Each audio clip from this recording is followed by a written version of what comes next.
വായിക്കാം. ഓ ദൈവമേ, പഴയ പോലെ കണ്ണും പിടിക്കുന്നില്ലല്ലോ.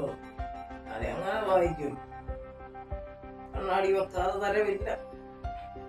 വായിക്കും വേണ്ട. ചെറുക്കനെത്തിയേ? മോനെ ഉണ്ണിക്കുട്ടാ, ഉണ്ണിക്കുട്ടോ, എന്തോ ഇത് അവിടെ പോയി കിടക്കുക. അവനൊന്ന് വന്നിരുന്ന TV ഒന്ന് വെച്ചിരുന്നെങ്കിൽ അതിന് കണ്ടോണ്ടിരിക്കായിരുന്നു. കൊച്ചേ, അപ്പൂപ്പ ഞാൻ പഠിക്കുവാ. എന്നാ അപ്പൂപ്പ? മോനെ ആ TV ഒന്ന് വെച്ചടാ. അപ്പാപ്പൻ എന്തെങ്കിലും ഒന്ന് കണ്ടോണ്ടിരിക്കട്ടെ.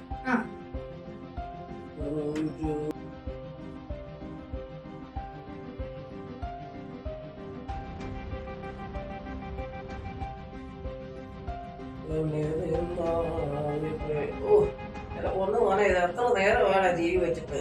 എന്നാണ് തെളിഞ്ഞു വരാത്തത്? അപ്പൂപ്പ ഇപ്പോഴത്തെ TV ഒക്കെ ഇങ്ങനെയാ, ഓണായി പറഞ്ഞ കൊറേ താമസം പിടിക്കും. എന്റെ പൊന്നെ, ഇത് എന്നാ സംഭവം? എടാ മോനെ, പണ്ട് എനിക്കൊരു TV ഉണ്ടായി. ഉച്ചിട്ട അപ്പം പടവാ. TV ആണോ അപ്പൂപ്പ പടമാവുന്നേ?